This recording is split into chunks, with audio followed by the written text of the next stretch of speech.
my name is Loraina Stephen. I'm a population health dietitian working in Northern Health, and I'm very pleased today to have Fraser Bell here, the Vice President of Northern Health for Planning and Quality, and I'm going to show him how to cook a man cave chowder. So, are you ready? I'm very excited. Let's do it. Excellent. Okay. So, do you want to get chopping? That sounds good. Yeah, sure.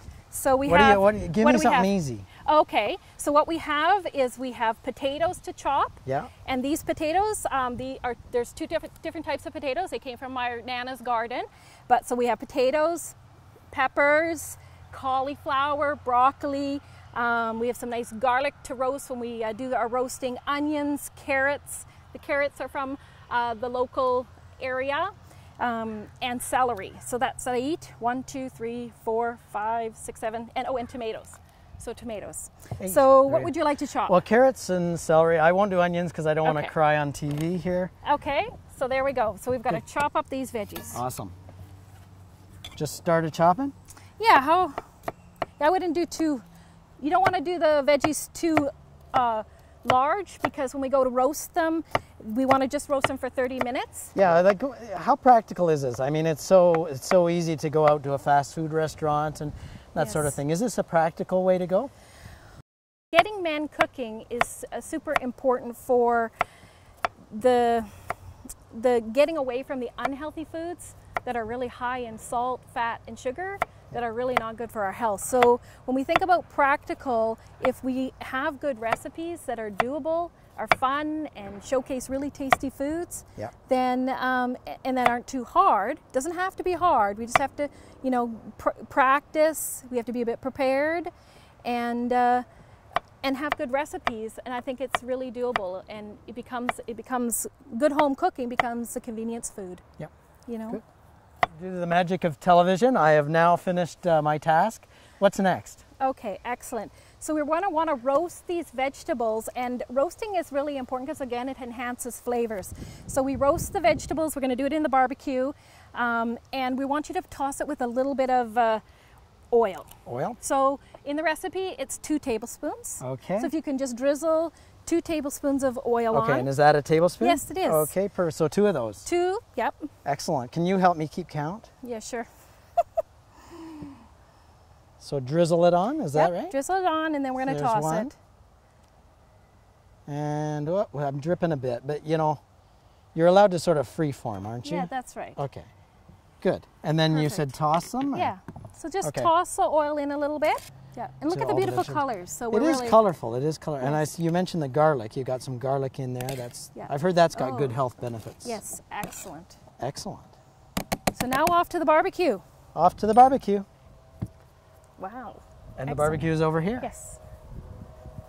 So we have a beautiful barbecue here, and we're going to people are heating up their barbecues. They probably do it ahead of time, and then they're going to roast it for about 30 minutes, 30 or 40, and just make sure they don't burn. So you'll get this beautiful roasted veggies. So now we're on to the protein component of this recipe. Yep. So what we've chosen is to get a beautiful wild sockeye and red snapper, so a kind of an orange fish and a white fish. Yep. There's fish from all over the regions that people can put into this soup.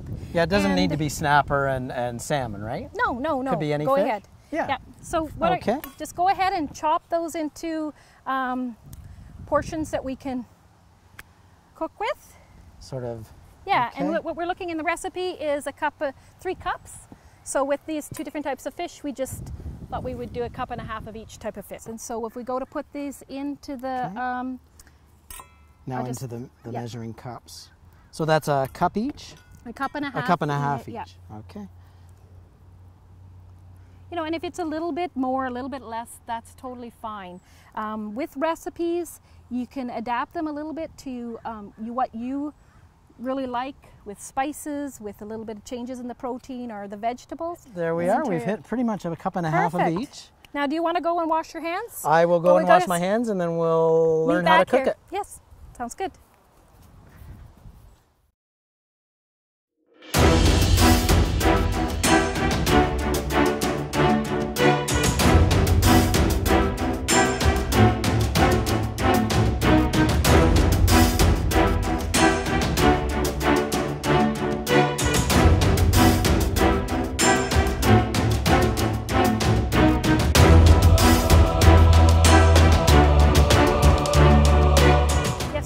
flipper. that, yeah. That'll stir. With a giant flipper. It's about practicality. It's about making it work. We're really interested in soups because, first of all, they're quite easy to make, and you can make a soup to be a meal. Yeah. And what we consider a meal is 3 out of 4 food groups. So in this soup, we're showcasing a wide variety of vegetables, some really nice fish, some wild salmon, and some, we have, I think, some red snapper, but you could have fish from across the region. And so that's our protein. We've got some nice veggies, and we're going to add the grain or the carbohydrate component will be a bit of potato, as well as a bit of rice. So the mix of the yes, the 3 food out groups. of 4 food groups. So this man cave chowder is cooked for 7 minutes. Yep. The fish is looking lovely and flaky. Yeah, good. And could you just put some fresh parsley on there? Fresh parsley. Just trim it in. Yep. Just snip it in there. It makes a beautiful, nice green topping. Yep. Excellent. We're ready Lovely. to taste it. Okay. So now we've got the chowder is pretty much prepared, and we're about to dig in. I guess this is my favorite part. Ooh, look at that. Look at that, nice big chunks of fish and vegetables. Ooh, thank you. There you are. Like that. Excellent. So this we've called it man cave chowder. So obviously we're targeting men here a little bit. Why men specifically? Why should men get cooking?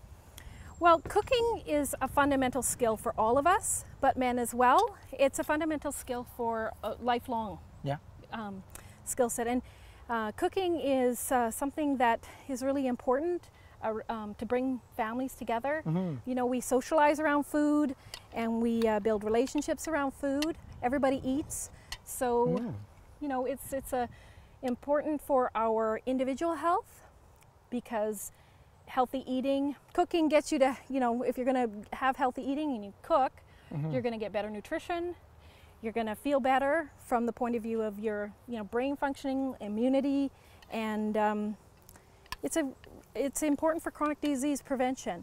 Men in northern BC are not as healthy as other places in the province, and we're really wanting to work on that. Yeah. So, yeah, it's got an all-round important for physical health, social health, and mental well-being.